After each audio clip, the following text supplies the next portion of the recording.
In the world of Naruto, you'll find powerful shinobi everywhere. But when it comes to Madara Uchiha, no one ever came close. And maybe no one ever will. Why was he so strong? Simple. The guy lived way too long. But if we're talking about Itachi, he had already destroyed everyone's expectations by a young age. And that's why the entire Naruto fanbase is still obsessed with him. So one day, I had this crazy thought. What if Itachi and Madara actually fought? I watched dozens of videos, read all the theories, and honestly, none of them convinced me. So I did my own deep research, and the results I found might shock you. Let's break it down. First, Madara Uchiha. Madara is hands down one of the strongest shinobi in the Naruto universe. Sure, he wanted peace too, but the moment he read that stone tablet created by the Sage of Six Paths, he came to one conclusion. To achieve true peace, the entire world needs to be trapped in a genjutsu. That's when he set out to activate the infinite Tsukuyomi. During his journey, he fought Hashirama Senju and supposedly died. But wait, Madara pulled the ultimate cheat code, Izanagi, used it, came back to life. Then he got his hands on Hashirama's cell, and after that, he turned into a walking disaster. Madara mastered ninjutsu, taijutsu, and genjutsu, and in the Fourth Great Ninja War, he literally beat Hashirama and transplanted his cells into himself. Like, forget doctors, Madara is the doctor. Oh, and people think his primary chakra nature is fire. Wrong. It's wind.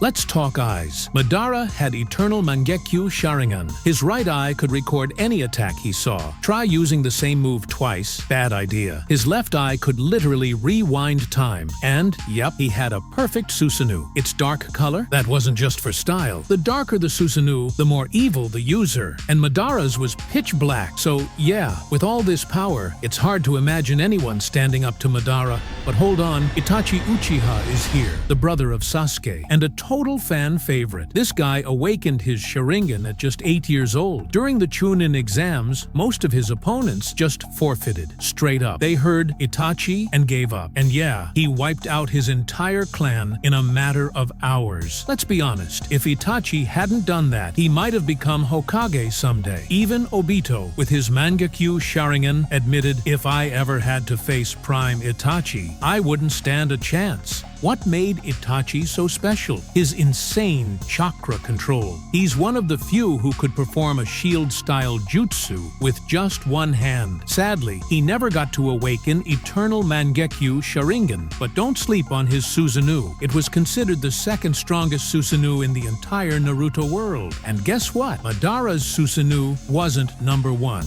What made Itachi's Susanoo terrifying was two legendary weapons. In his left hand, the Yata mirror, which could reflect any attack, physical or spiritual. In his right hand, the Totsuka blade, a sword that seals whatever it touches in a genjutsu jar forever. Orochimaru spent his whole life searching for these weapons and never found them, yet somehow Itachi had them both. Now let's get to the real question. If Madara and Itachi fought at full power, who would win? Look, I'm not here to give you false hope. Itachi standing toe-to-toe with Prime Madara? That's an uphill battle, especially considering Itachi's chakra illness. But could he still win? Yes. Here's how. 1. If Itachi had transplanted his father's eyes, he would have gained the eternal Mangekyu, eliminating the chakra sickness. 2. And when it comes to chakra efficiency, Itachi is one of the best in the game. He never wastes chakra. If he finishes the fight quickly, he's got a serious shot. 3. Don't forget, Itachi had Shisui's eye hidden in a crow. That means he had access to Kotoa Matsukami, the most overpowered genjutsu in the series. With this, he could rewrite Madara's will and end the battle before it even began. And finally, let's talk Susanoo versus Susanoo. Even though Itachi's Susanoo wasn't complete, it was powerful enough to go toe-to-toe with Madara's, so imagine if it was complete. Now, let's be real. Madara is nearly unbeatable, especially in his prime. His prime lasted his entire life. This is the guy who fought 5 Kage at once, dropped 2 meteors from the sky, and challenged the Nine Tails like it was nothing. But one thing's for sure, if Itachi and Madara ever truly fought, it would shatter every record in the Naruto universe. Because by the age of 11, Itachi had already learned what it meant to choose between life and death. And still, fans everywhere want to know, who's stronger, Madara or Itachi? The honest answer, Madara. But that doesn't change this fact. Itachi's genius, strength, and heart made him a legend. So that's it for today's video. I've broken down every power and ability from both sides. Now it's your turn to decide. Who wins, the ghost of the Uchiha or the silent hero of Konoha?